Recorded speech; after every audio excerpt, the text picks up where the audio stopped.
जय गोपालन हारी की जय।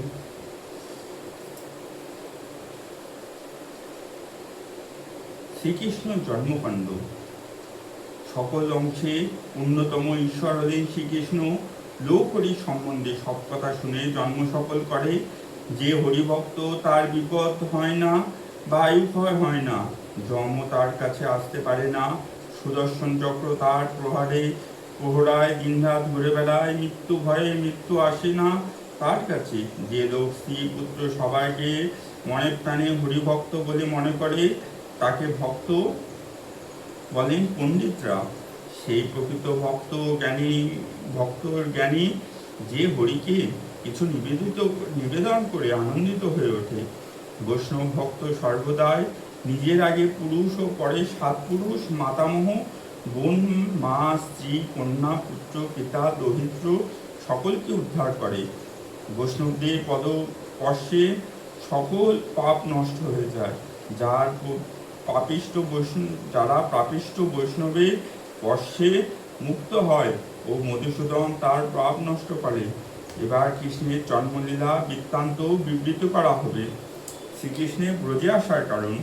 পূর্বে গোলকধামে রাধিকার সঙ্গে শ্রীরামের ঝগড়া হয়। রাধার শাপে শ্রীরাম শঙ্খচূড় রূপ জন্মায়। রাধাকে সেও শাপ দেয় যে রাধা ব্রজে মানুষ হয়ে জন্মাবে। রাধা কৃষ্ণের সে কথা জানলেন। কৃষ্ণ তাকে বুকে টেনে নিয়ে ভয় দূর করে বললে, আমি বরাহকল্পে পৃথিবীতে যাব। নারায়ণ শ্রী রাধার সঙ্গে শ্রীরাম ঝগড়া কারণ নারদকে জানলেন। নারায়ণ বললেন, একদিন হরি গোলককে নির্জন বনে রাসমণ্ডল বিহার করছিলেন। রাধা জানিতে পারেনি, কিন্তু কৃষ্ণের প্রিয়া বিরাজা হরিকে দেখতে পেলেন। তিনি রত্নালঙ্কারে সেজে পাতলা কাপড় পরে উজ্জীব হয়ে আছেন। তার বয়স 16। কামাতুর এই বিরাজার সঙ্গে হরি ফুলের শয্যায় বিহার করলেন।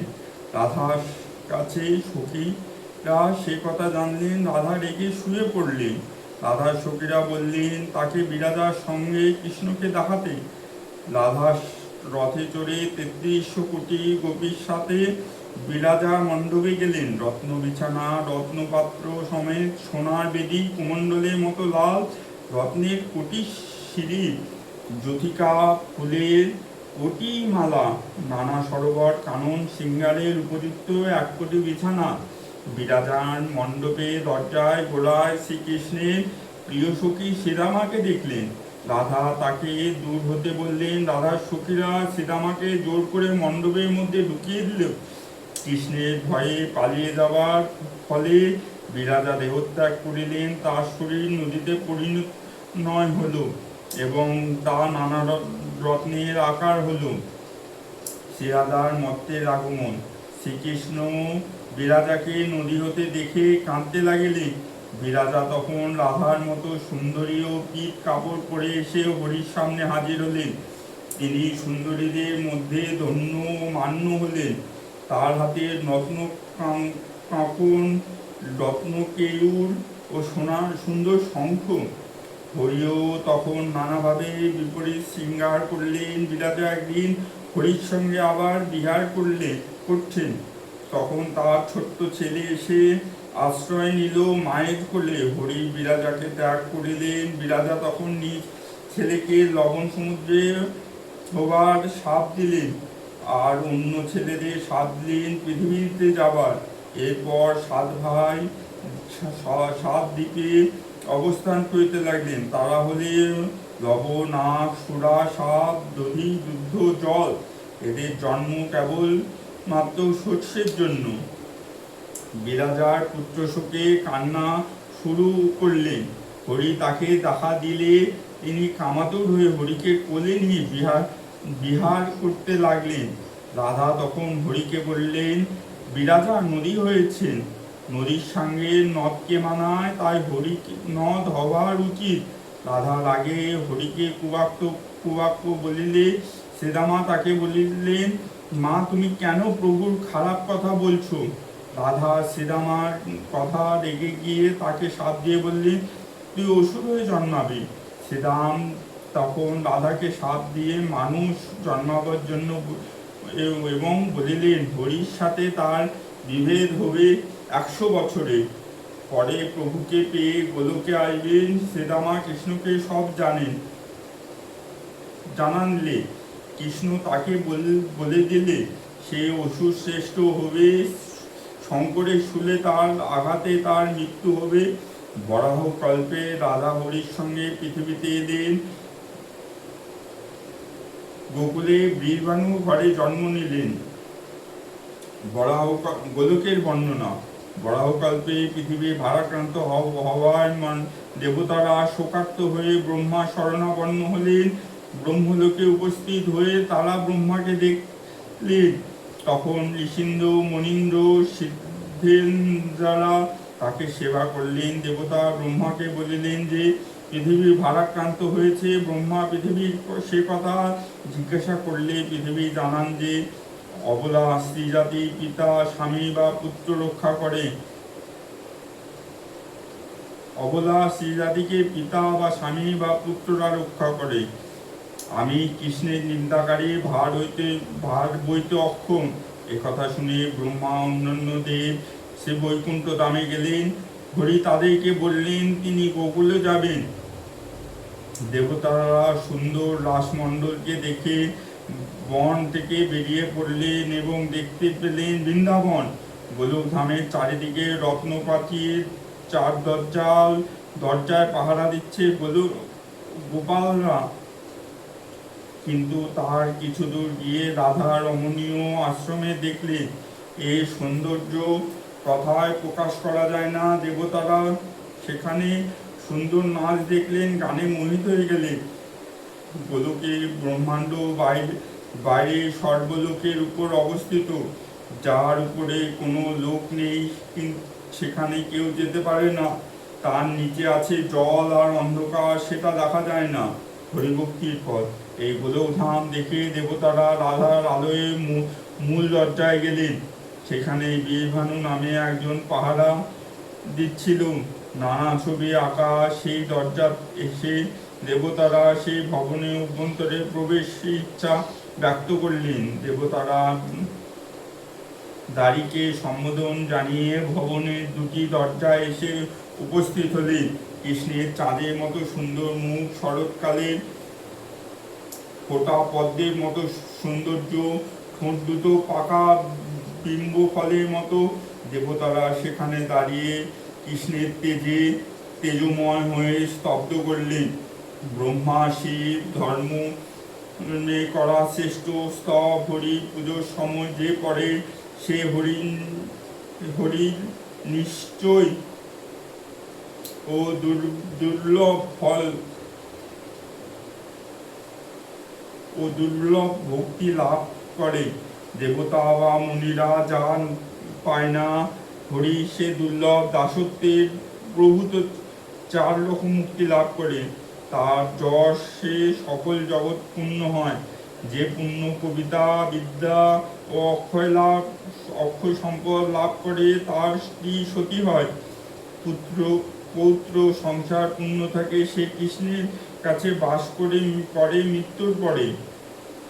কৃষ্ণের সহ দেবগণে মর্তে আগমন। ভগবান শ্রীকৃষ্ণ বলেছেন তার ভক্তি করা উচিত, তার নামগুণ করা উচিত।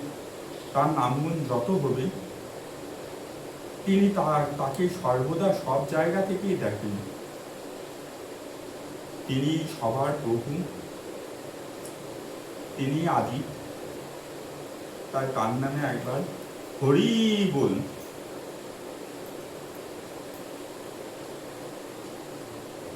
কৃষ্ণের তেজের সামনে কিছুক্ষণ থেকে দেবতা সেই তেজের মধ্যে অবস্থিত তার সুন্দর শরীর দেখতে পেলেন। তিনি সকলকে প্রসন্ন দৃষ্টিতে দেখলেন।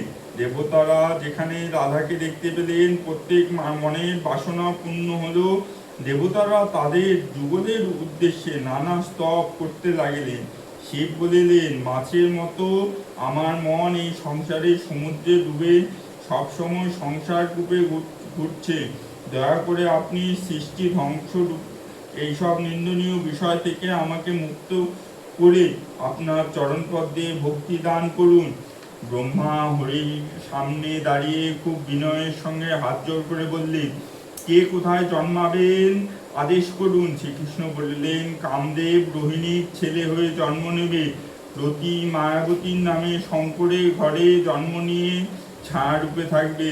আর তুমি মায়াবতীর গর্ভে রোহিণীর ছেলে হয়ে জন্ম নেবে। না হবে অরুন্ধতী। ভারতী জন্ম নেবে শনির পুত্র বাণের মেয়ে হয়ে।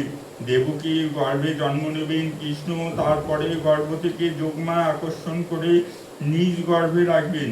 হরি দেবতাদের বললেন যে, যার কাজ করার জন্য নিজের ঘরে ফিরে যাও। পার্বতীর ছেলে ও স্বামীকে নিয়ে কৈলাসে যাও।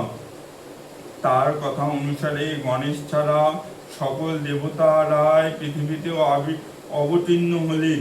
স্বামীর নিরূপিত স্থান দেবতাদের দুর্লভ। কৃষ্ণ রাধাকে বললেন, আগে গোপিনীদের সঙ্গে বৃষভানু ঘরে যাও। রাধা হরিকে 7 বার ঘুরে প্রণাম করে পৃথিবী আসার জন্য প্রস্তুতি হলেন। গোপীদের ডেকে তাদের নিজের কাছে নিযুক্ত করে জগন্নাথের মনের মতো শীঘ্রগামী রথে মথুরায় গেলেন। আগে বসুদেব ও দেবকী 6 জন সন্তান জন্মেছিল। তাদের সবাইকে কংসবধ করেছিল।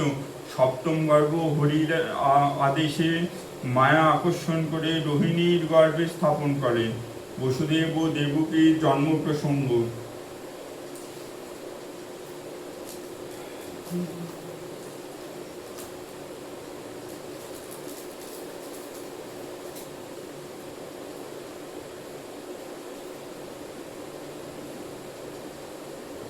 বসুদেব ও দেবকীর জন্ম প্রসঙ্গ।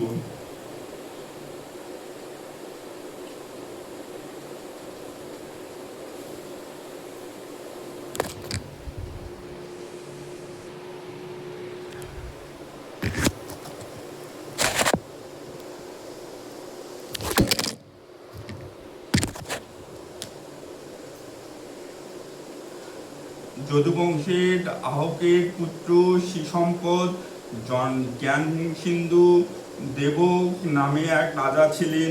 তার মেয়ে হয়ে জন্মা দেবকী। বসুদেবের সঙ্গে তার বিবাহ হয়। তার একে একে 6 পুত্র জন্মায়। তাদের কংসের হাতে তুলে দেন বসুদেব। কংস তাদেরকে বধ করে। এরপর দেবকীর 8বার গর্ভবতী হন। তার গর্ভে পূর্ণ হল বায়ুতে। তিনি মনে মনে হরিকে ডাকতে লাগলেন। রাতের 2 প্রহর কেটে গেল। আকাশ মেঘাচ্ছন্ন হয়ে পড়ল। অটট কম বায়ু বইতে লাগিল। দেবতারা সকলে পুষ্পবৃষ্টি করিতে লাগলেন। যে ঘুম থেকে উঠে ভগবানের 32টি নাম পাঠ করে, তার হরির প্রতি অচলা ভক্তি ও কাঙ্ক্ষিত দাসত্ব লাভ হয়। দেবকী তখন মাটিতে পড়ে গেলেন। তার গর্ভ থেকে সমস্ত বায়ু বের হয়ে গেল। শ্রীকৃষ্ণ দিব্যরূপ ধারণ করে দেবকীর হৃদয় পদ্মকোষ থেকে আবির্ভূত হলেন। কৃষ্ণ বলিলেন, কাশ্যপ বংশে বসুদেব জন্ম নিলে পিতা হয়েছে। দেবমাতা আদিতির দেবরূপে জন্ম নিয়েছে। পূর্বে তিনি অদিতির গর্ভে বামন রূপে অবতীর্ণ হয়েছেন। জন্মাষ্টমী ব্রতের ফল। জন্মাষ্টমীর ব্রত হল সপ্তমীর দিন সংযত হয়ে হবিষ্য করিবে। পরের দিনও তাই। অষ্টমীর সূর্য ওঠার সাথে সাথে বিছানা ছেড়ে প্রাতঃকৃত করে স্নান করে সংকল্প করিবে। ব্রত উপাসনা উপবাস কেবল কৃষ্ণের আনন্দের জন্য। মন্বন্তর দিন স্নান ও হরি পূজা করে যে ফল খায়, ভাদ্র মাসে অষ্টমী তিথিতে স্নান পুজো করে যে ব্যক্তি কোটি গুণে ফল পায়। দেবকীর পুত্র রোহিণী নক্ষত্রে জন্মগ্রহণ করেছিলেন। তিনি কেটে গেল হরিকে স্মরণ করে পুজো করে পালন করিবে। যা অত্যন্ত পবিত্র, এবং পুরুষের দেহে সকল পাপ দূর হয়, যা শুভ ফলদায়ক শুদ্ধির কারণ। যদি কোনো লোক উপোস না করে না পারেন, অন্তত একজন ব্রাহ্মণকে খাওয়াবেন, অথবা অন্যের দ্বিগুণ পরিমাণ ধন ব্রাহ্মণকে দেবেন। যৌন ধরার প্রসঙ্গ।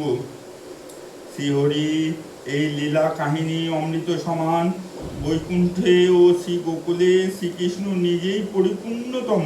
তিনি বৈকুণ্ঠের রূপভেদ 4 হাত বিশিষ্ট কমলাকান্ত একদিন দ্রোণ ধরা পুণ্যক্ষেত্র ভারতবর্ষ গন্ধমাদক গোষ্ঠতম আশ্রমের কাছে এসে সুপ্রভা নদীর তীরে কৃষ্ণের দেখা পাওয়ার জন্য আয়ুত বছর ধরে তপস্যা করিলেন। তবু কৃষ্ণের দর্শন না পেয়ে অগ্নিকুণ্ডে ঝাঁপ দিয়ে মরার জন্য তৈরি হলেন। আর সেই সময় দৈববাণী শুনে মনে আনন্দে বাড়ি চলে এলেন। পরে তারা ভারতে জন্ম নিয়ে হরির দর্শন পেলেন। কাশ্যপ রূপের সঙ্গে ক্রিয়ায় আসক্ত হয়েছেন। সব সময় তার বুকে রয়েছেন শুনে আদিতি স্বামীকে সাপ না দিয়ে রুদ্র বিষাদ দিলেন মানুষ হয়ে জন্মাবার। জয় হরি, জয় মাধব, রাধে রাধে।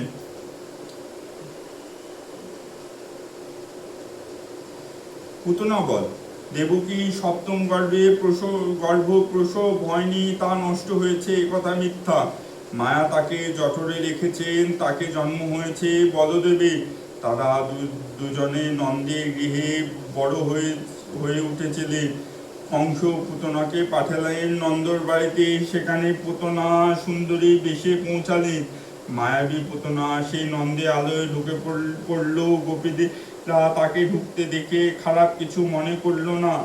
তারা ভাবলো লক্ষ্মী কি দুর্গা কৃষ্ণকে দেখার জন্য এসেছে। পুতনা তাদের বললেন তিনি এক ব্রাহ্মণের পত্নী। সে কথা শুনে যথা আনন্দের সঙ্গে কৃষ্ণকে কোলে দিলেন। পুতনা কৃষ্ণকে স্তন্যপাত করাতে গেলেন। কৃষ্ণের সেই বিষাক্ত স্তন্যকে অমৃতের মতো পান করিতে লাগলো। পুতনা বিকট চিৎকার করে মুখ থুবড়ে পড়ে মরে গেল। কংস তা শুনে অত্যন্ত অবাক হলো। যশোদা যখন বাচ্চাকে কোলে তুলে স্তন্যপান করালেন, পুতনার আসল পরিচয় হলো যে বালি রাজার কন্যা যজ্ঞমালা। তার বাবার যজ্ঞের সময় বিষ্ণুর বামন অবতারের সুন্দর রূপ দেখে পুত্র স্নেহে কাতর হয়ে পড়ে। তার মনে ইচ্ছা প্রকাশ করে, যদি এই ছেলে আমার হতো তবে আমার স্তন্যপান করাতাম। এর ফলে কৃষ্ণের আশীর্বাদে পুতনা তাকে স্তন্যপান করালো। এরপরে মুক্তি লাভ করল।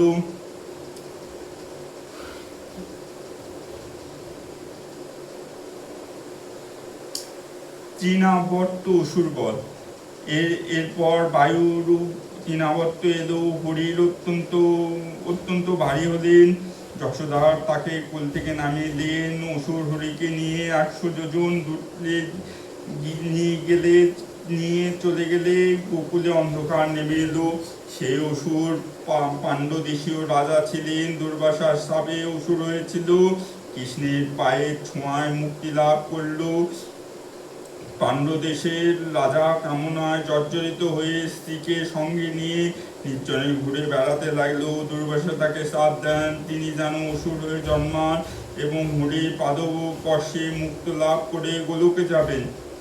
শ্রীকৃষ্ণের রথভঞ্জন। যশোদা একদিন কৃষ্ণকে স্তন্যপান করছিলেন। এমন সময় একজন গোপী বয়স্ক ও যুবতী নন্দের বাড়িতে এলে কৃষ্ণের স্তনপান পরিতৃপ্ত না হয় সত্ত্বেও যশোদা মা অতিথি আপ্যায়নে সন্তুষ্ট হলেন। কৃষ্ণের খিদায় কাঁদতে কাঁদতে তা পা বড় করে ফেললেন। আর তখনই তার পা পুরনো রথের উপর পড়ল।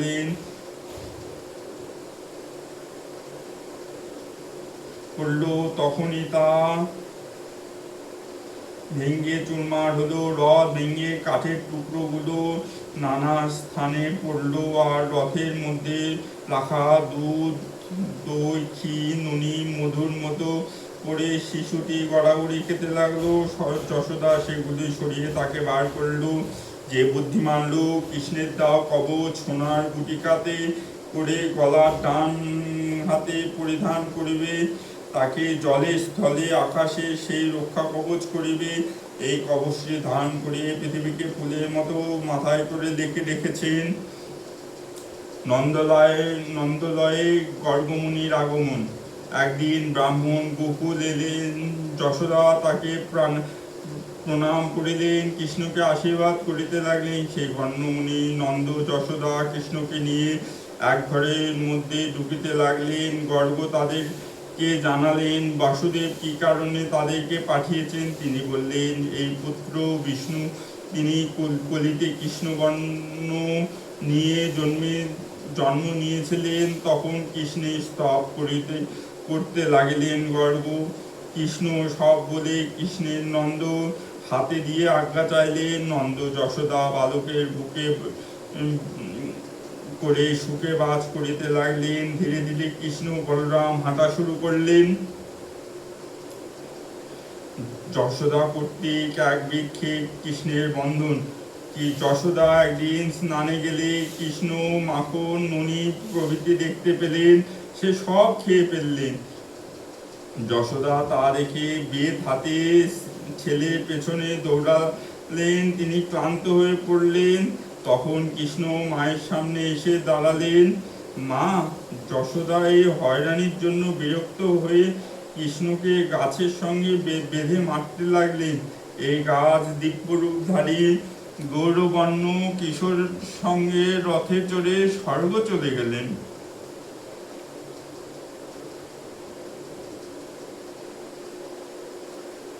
শ্রীকৃষ্ণের প্রথম মিলন। কৃষ্ণের সঙ্গে নন্দ একদিন বৃন্দাবনের কাছে ভান্ডারী বনে গরু চড়াতে লাগলেন। গরুদের সেই সরোবরে সুস্বাদু জল খাওয়ালেন আর নিজেও খেলেন। সেখানে 10 দ্বীপ উজ্জ্বল করে দেবী রাধা এলেন। নন্দ তাকে দেখে অবাক হলেন। গর্গের কাছে শুনে নন্দ তাকে লক্ষ্মী বলে চিনতে পারলেন। ব্রহ্মা রাধা স্তব করতে রাধা তাকে বললেন মনের মতো বর চাইতে। ব্রহ্মা বললেন, আমার যেমন আপনদের দুজনের পাদপদ্মে অবিচল ভক্তি থাকে। রাধা বললেন, তবে তাই হোক। কৃষ্ণের রাধার হাত ধরে নিজের বুকে স্থাপন করে 4 রকমের চুমু খেয়ে তার কাপড় হালকা করে দিলেন। প্রিয় সঙ্গমে রাধার সকল অঙ্গ পুলকিত হল। কৃষ্ণ 8 প্রত্যঙ্গ দিয়ে রাধার প্রত্যঙ্গ লিঙ্গন করে 8 রকম শৃঙ্গার করিলেন। তার হাত ও নখ দিয়ে সর্বাঙ্গ ক্ষত বিক্ষত করিলেন। রাধা প্রত্যেক দিন রাস মণ্ডপে হরির সঙ্গে সাথে প্রতিক্রিয়া করিতে লাগিলেন। কৃষ্ণ কর্তৃক বিভিন্ন অসুরবধ। মাধব একদিন খাওয়া দাওয়া করে শিশুদের নিয়ে গোধন সমেত খেলার জন্য বনে গেলেন। মধুবনে গিয়ে তা জল খেলেন। তখন একদিন এক সাদা রঙের দৈত্য সেখানে হাজির হলেন। তার নাম বকাসুর। সে কৃষ্ণ সই সবাইকে গিলে ফেললেন। কৃষ্ণ তার তেজে দৈত্যদের অঙ্গ প্রত্যঙ্গ পুড়িয়ে দিলে সে বমি করে মারা গেল। এরপর প্রলম্ব নামে এক অসুর ষাঁড়ের রূপ ধরে সেখানে এসে উপস্থিত হল। হরিকে সিংহে ধরে আকাশে ঘোরাতে লাগলেন। কৃষ্ণ তাকে বধ করে ভান্ডারী বনে গেলেন। সেখানে দৈত্যরাজ কেশী তাকে আক্রমণ করে সে কৃষ্ণের তেজে পুড়ে মারা গেল।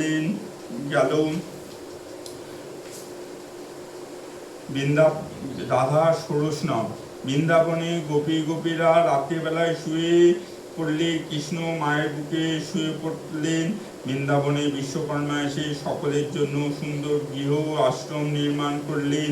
তিনি যত্ন সহকারে কলাবতীর ঘর তৈরি করলেন। কলাবতী লক্ষ্মীর অংশ স্বরূপ রাজা ভালন্দের মেয়ে। তিনি বীরভানু তার উপযুক্ত স্বামী নারায়ণ রাধার 16 নাম বললেন। রাধা রাধা রাসেশ্বরী রাস বিশিনী রাশি কেশরী কৃষ্ণা প্রাণাধিকা